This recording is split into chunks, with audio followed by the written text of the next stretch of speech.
Bom dia, pessoal! Está começando mais um Morning Call da Empire Capital.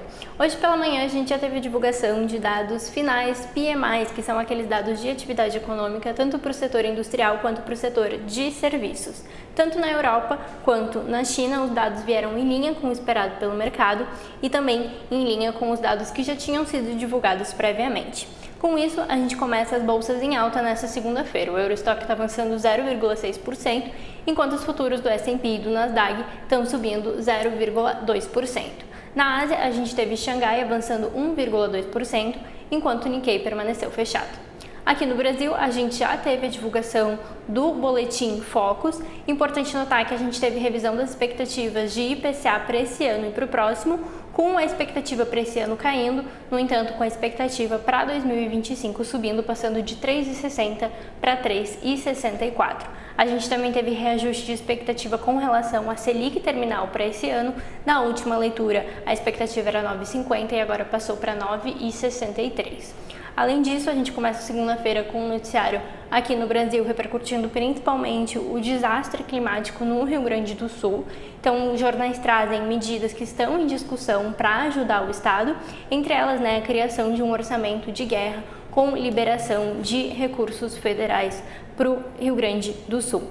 Também se falam aí em um programa de socorro a empresas gaúchas, a permissão de renegociação de dívida do Estado com a União e também a liberação de emendas parlamentares. Então, muito triste essa situação por lá, isso também continua repercutindo por aqui.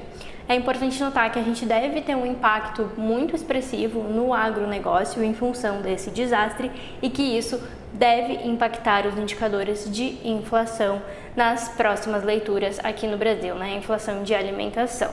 Falando um pouquinho da agenda dessa semana, a gente tem a agenda econômica mais leve lá nos Estados Unidos, com o principal destaque sendo aquele pedidos de seguro-desemprego semanais na quinta-feira e também dados preliminares de confiança do consumidor da Universidade de Michigan na sexta-feira. Lembrando, a gente termina o período de silêncio dos dirigentes do Fed, então a gente deve voltar a ter fala desses dirigentes ao longo da semana e isso também pode movimentar os mercados. Na zona do euro, amanhã a gente tem vendas no varejo, mas o destaque fica por decisão de política econômica lá no Reino Unido. A expectativa de que essa decisão seja divulgada na quinta-feira.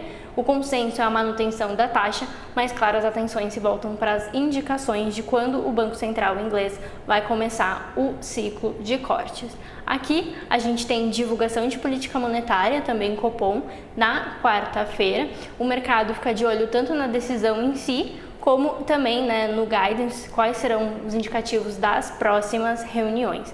A expectativa de mercado é que tem um corte de 25 bips nessa reunião de quarta-feira, então também bem importante a gente acompanhar. Além disso, aqui no Brasil, a gente tem vendas no varejo de março, sendo divulgados na quarta-feira, e na quinta o IBGE publica o IPCA de abril. Então esses são os principais destaques, uma boa semana a todos e nos vemos amanhã.